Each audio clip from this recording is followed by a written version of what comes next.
my Built for 1,000 Nation. How's everyone doing today? Hopefully, everyone's having a great day. If not, I hope it gets better from here.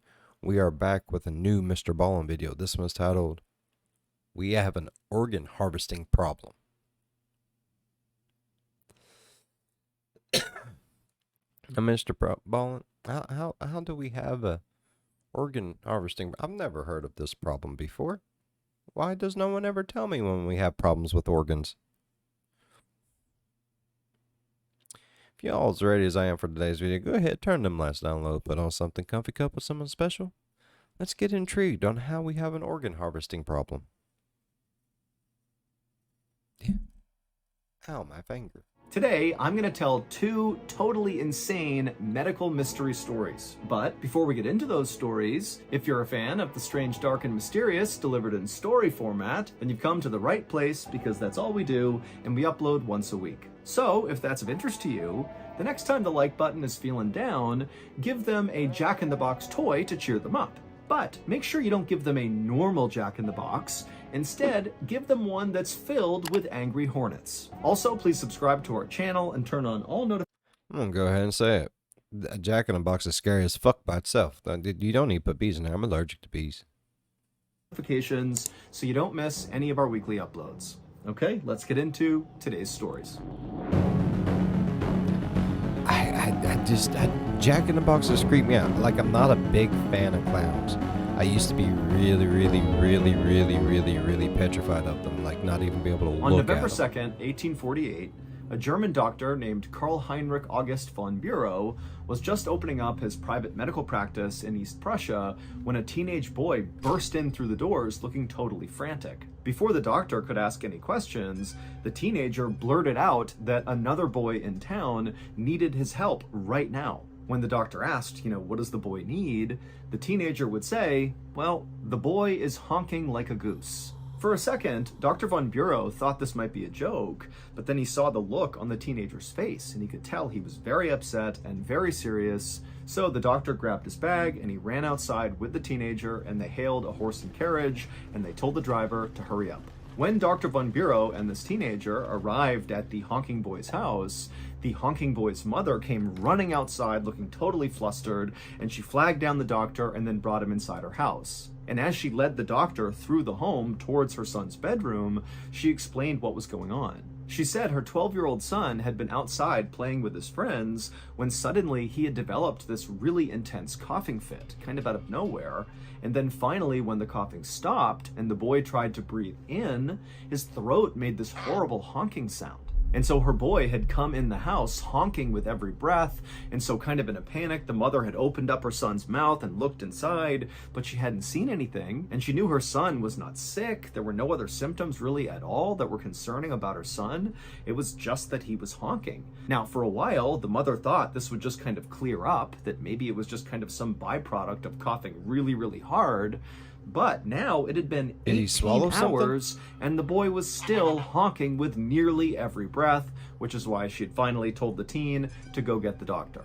When the mother let Dr. von Bureau into her son's bedroom and he got a look at the honking boy, he couldn't believe how terrible the boy looked. His face was all swollen and kind of bluish, and he was sweating profusely, and when the doctor watched him try to breathe in, not only did he honk, but also very clearly this boy was really struggling just to breathe. So it was more than the sound, it looked like he was suffocating. So the doctor rushed over to the boy and told him to open up his... Did he swallow one of those dog squeaky things that's in the little toilet? Like the little thing, you know what I mean? You know what I mean. His mouth, the boy. We've all pulled those out and went and aggravate the fuck out of our dogs with the "don't judge me." Did, and the doctor looked into his mouth, but there was nothing he could see that was blocking his airway, and so the doctor just put his finger into this boy's mouth and he reached down inside, and suddenly he felt something lodged in the boy's throat that was small and hard, and he couldn't quite grab it, so he grabbed his forceps, which are kind of like big tweezers, and he reached back into the boy's mouth, and he tried to grab this object that was clearly obstructing his throat, but the object was too slippery, and the doctor could not pull it out. And so the doctor is looking at this boy who's obviously struggling to breathe, and he's thinking to himself, if I don't get in there and get this obstruction out, this kid is going to die. And so the doctor made a decision right then and there to perform an emergency tracheotomy, which is a surgery where you basically cut a hole in someone's neck in order to create a hole in their throat to let air go in. But in this case, the doctor was just opening up his throat to try to get to this object. And so the doctor pulled out his scalpel and he performed the tracheotomy on this boy. He opened up his throat, and when he looked inside the hole into this boy's throat, he saw the obstruction. It was like this pink, small, hard object. And so the doctor just reached in, scooped it with his finger, and pulled it out. And right away, the boy could breathe again. He was not honking anymore. It was obvious that this fixed the problem, but the doctor and the mother are just looking at this object in the doctor's hand, having no idea how to react to this because it made no sense. The object that was trapped in this boy's throat that was making him honk like a goose was a literal goose's larynx. The larynx is a hollow tube in your throat that helps you make sound. In humans, we call it the voice box. And right before this boy began honking, he was playing a game with his friends that involved taking recently severed goosenecks and blowing through them like they were trumpets. And at some point, as this boy was doing it, he began to cough for some reason. And on the inhale, during one of these coughing fits, he had this gooseneck in front of his mouth. And so when he inhaled suddenly, he inhaled the goose larynx. And so that was why he sounded like a goose. He literally had a goose's voice box in his throat. Luckily, the honking boy would make a full recovery. Why would you just...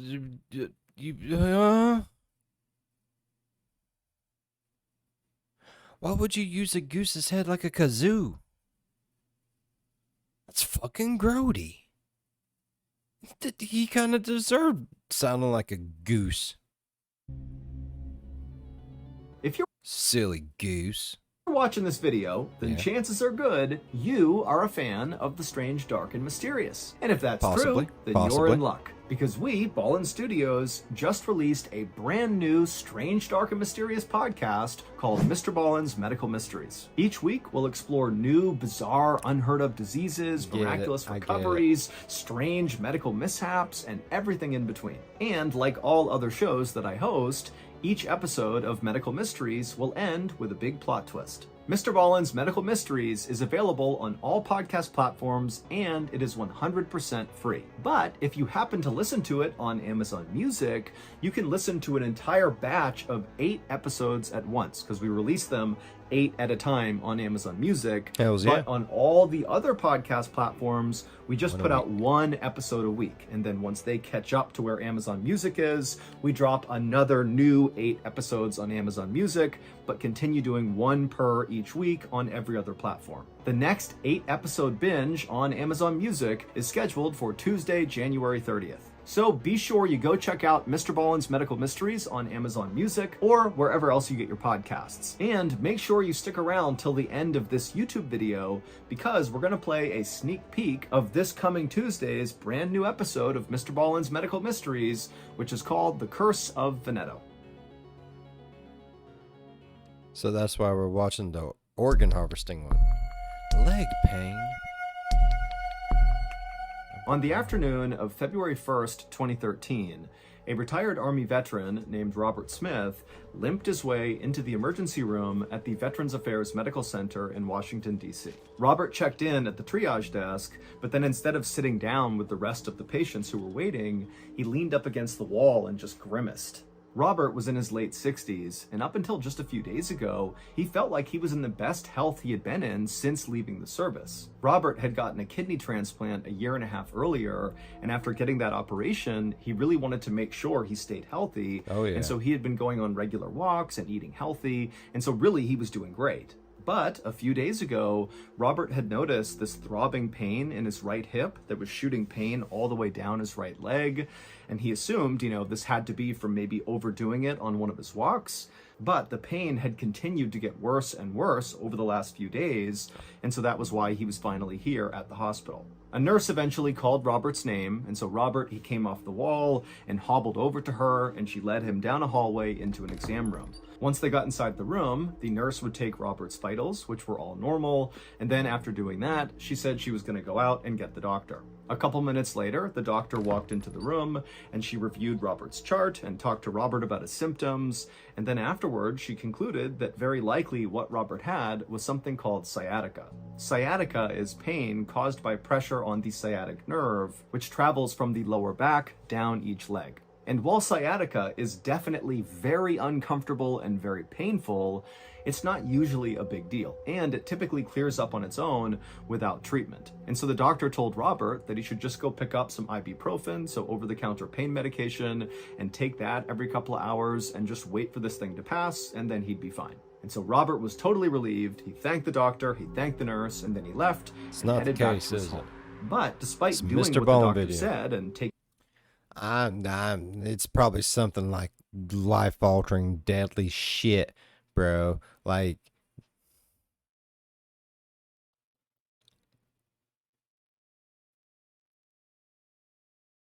I just realized the title and what we're watching. I'm having a Forrest Gump moment. Life is not a box of chocolates. This man got fucked. Oh, no. pain meds and just kind of taking it easy, the pain in Robert's leg did not go away. And then on the morning of February 4th, so 3 days after Robert's trip to the ER, he woke up and not only was his right hip and leg still sore, but now when he tried to stand up, he couldn't put any weight on his right leg. It just felt too weak and it was kind of tingly. Something just felt off about it. And also Robert felt very nauseous. And so Robert told himself that, maybe what was going on here is he was taking too much ibuprofen and it was upsetting his stomach, and maybe it was also affecting his leg negatively or something. He didn't know. And so that day he just sat on the couch and watched TV trying to tell himself that he was okay. It's just sciatica, take a little less. I mean, can ibuprofen make the pain worse? I know it can make bleeds and stuff worse, can't it? Can it? I don't know.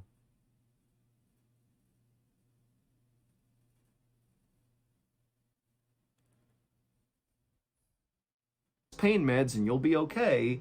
But that didn't work, because the next day when he woke up, he was in even worse shape. Now he not only had this pain and weakness in his right leg, and he had nausea still, but also he now had this new pain in his abdomen that was located right around where the scar was from his kidney transplant. Oh, hell no, bro. And Robert was also starting to spike a fever. And fevers in transplant patients are a really big deal, because a fever in a transplant patient could mean an infection. People who get transplants are then given medication that keep their bodies from rejecting their new organ or organs. This medication works by basically suppressing that person's immune system. This prevents the body from mistakenly attacking the new organ, but it also means that if their body gets a real infection, they will have a really hard time fighting it off, because again, this medicine is basically stopping the immune system. And so when Robert saw he had a fever in conjunction with these other symptoms that were not going away, he knew he had to go back to the hospital, because obviously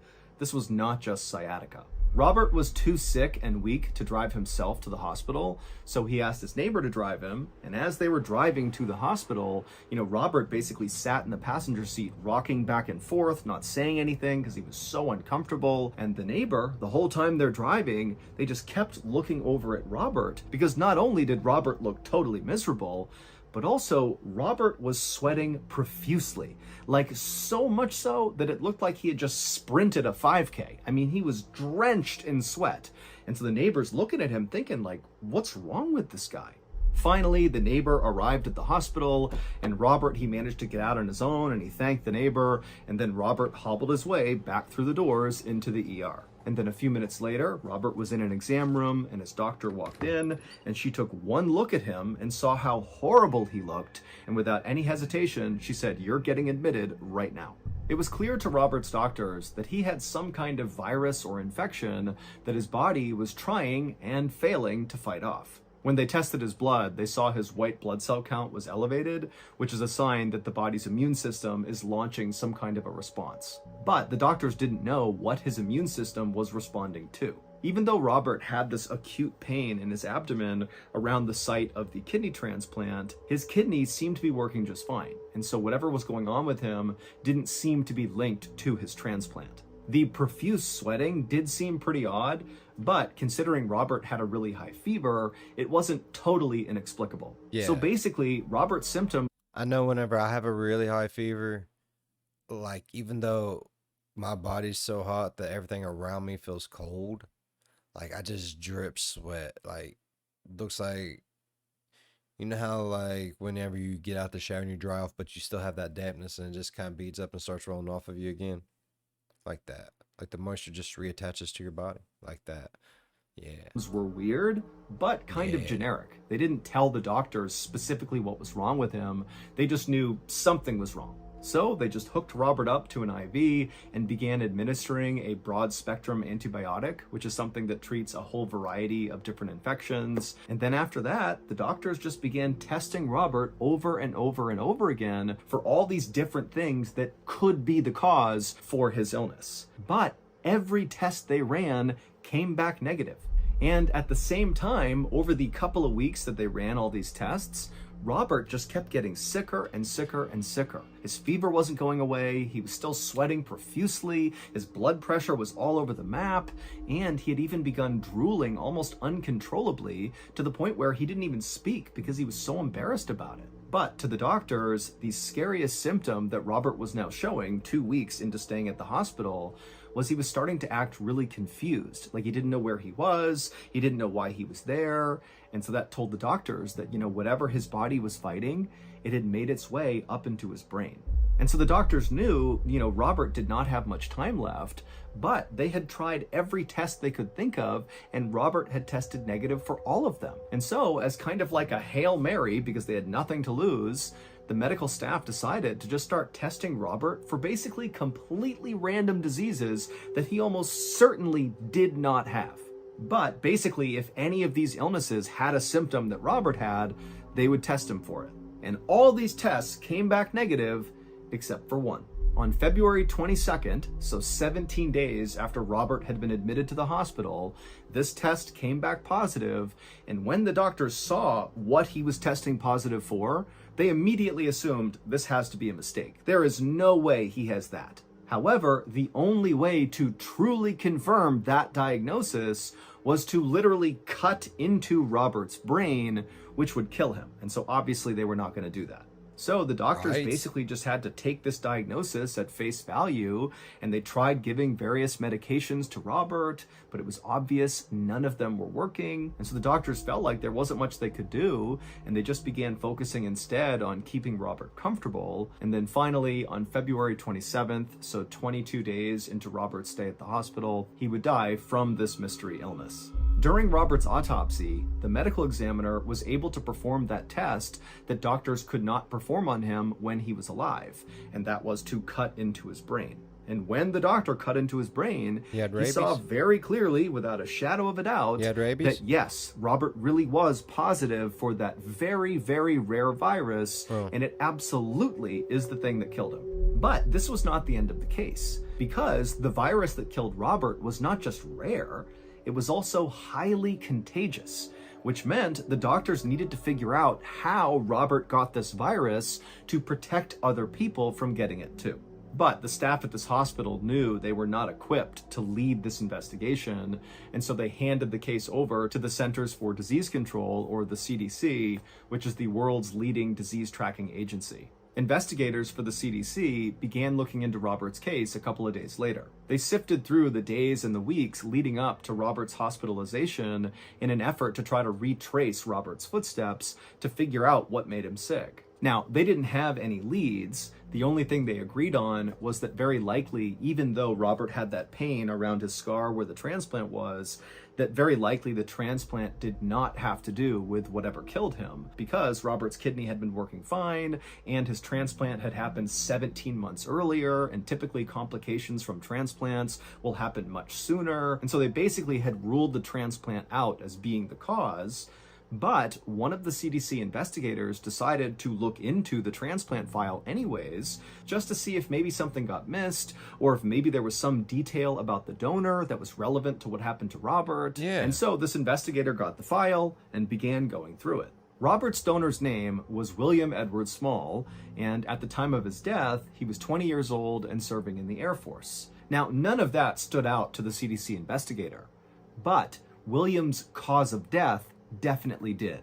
Even though it really did not appear to have a connection to Robert, it was just so weird and unexpected. The CDC investigator would read that back in September of 2011, William was out fishing in the Gulf of Mexico, and he caught a fish, and he ate that fish, and it gave him something called ciguatera poisoning. Ciguatera poisoning is something you get when you eat a fish that contains microalgae toxins.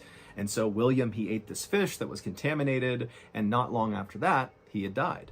But when the CDC investigator read through all of William's symptoms before he died, they basically exactly lined up with all of Robert's symptoms. William had developed pain and weakness in his extremities. He developed a very high fever. He became nauseous. He also lost the ability to swallow, and then he became totally confused and then died. And so when the CDC investigator saw this incredible coincidence, she knew she was onto something, but first she would need more information about William. And so very quickly, the CDC got in touch with William's family, and they asked them all these questions about William.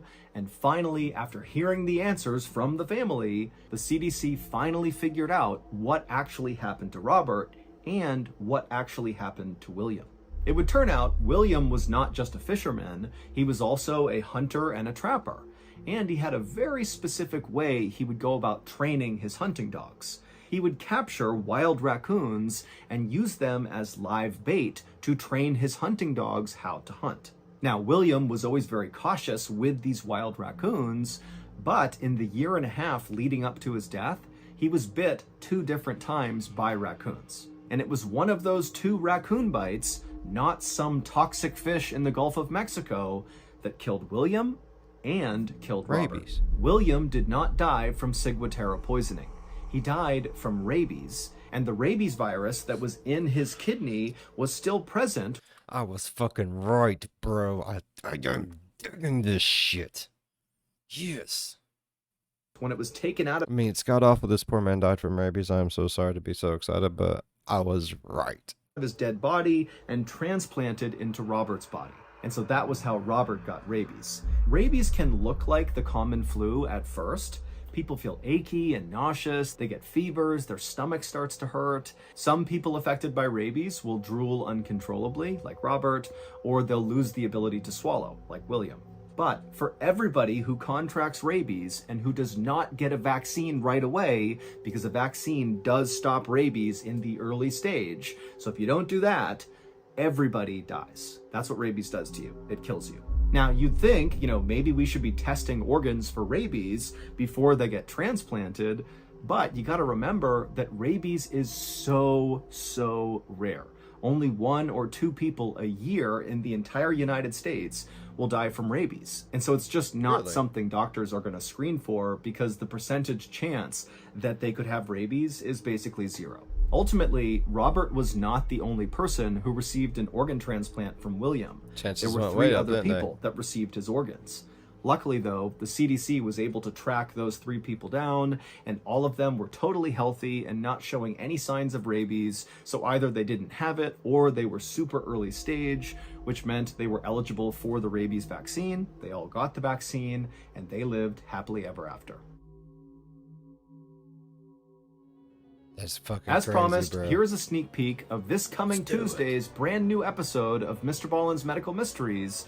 The episode is titled The Curse of Veneto. Enjoy. In the summer of 1983, a middle-aged Italian man held his mother's hands as they swayed about on a dance floor. His mother was in her 90s and was not able to get out very much, so this was an extremely special occasion. And this particular dance floor was on a cruise ship sailing on the Mediterranean Sea. It was an unbelievable experience he knew they would never forget. Then a slow song came on, and as they danced together, the man began to feel abnormally hot. Sweat ran down his chest and underneath his tuxedo jacket. His hair stuck to his neck, and when he touched his forehead, his hand came away wet. He told his mother he'd be right back, and then he left the dance floor, took off his jacket, and walked to the cruise deck, hoping the ocean breeze would cool him down. But when he got up there, he didn't cool down, and instead he just kept on sweating until his dress shirt was completely drenched. Did he burst The man into finally flames? just ran to a bathroom in one. Is he one of the Fantastic Four? Is he the Human Torch? The Human Torch. Did he just burst into flames? Great balls of fire! Of the cruise ship's long hallways, and he ran right over to the sink, turned on the cold water, and splashed it on his face. But when he looked up at his reflection, he couldn't believe what he was seeing. Not because of how much he was sweating, but because when he looked at his eyes, he could see his pupils had shrunk to 2 tiny pinpricks. Ooh. Suddenly, he knew exactly what was wrong. He stared at his sweaty reflection and told himself he would go back out there on the dance floor and he would enjoy this night with his mother. He had to make every second count, because he was certain he'd be dead within a year. So that's going to do it. I hope you enjoyed the sneak peek. Go check out MrBallen's Medical Mysteries on Amazon Music. What the fuck, Ballin? What the fuck? What the... Mr. Ballin. You're like a drug dealer with your stories. Get us addicted and just stop. And it's like, I need more. Alright, I really enjoyed today's story. If y'all enjoyed today's story as much as I did, please go down there, hit that thumbs up. While you're down there going over, slap that subscribe button. Become part of the Bill 5000 Nation. We do some crazy shit here. If you want to know when that crazy shit happens, ding that bell. It might work for you, it might not. If it does, jump in on a premiere. Get over in the live chat, be like, hey, Bill, it worked, bro. Leave a like and dip. That's all you gotta do. I wouldn't ask you to do no more than what I would do for myself anyways. If you really want to support the channel, links in the description. Go check out the store. Got some amazing merch. Can't tell me otherwise unless you check it out for yourself. As always, be good to one another, and I'll see you in the next one. Bye-bye. I never was much of a fan of the medical mystery shit, but damn, MrBallen, you've got away. I'm just saying.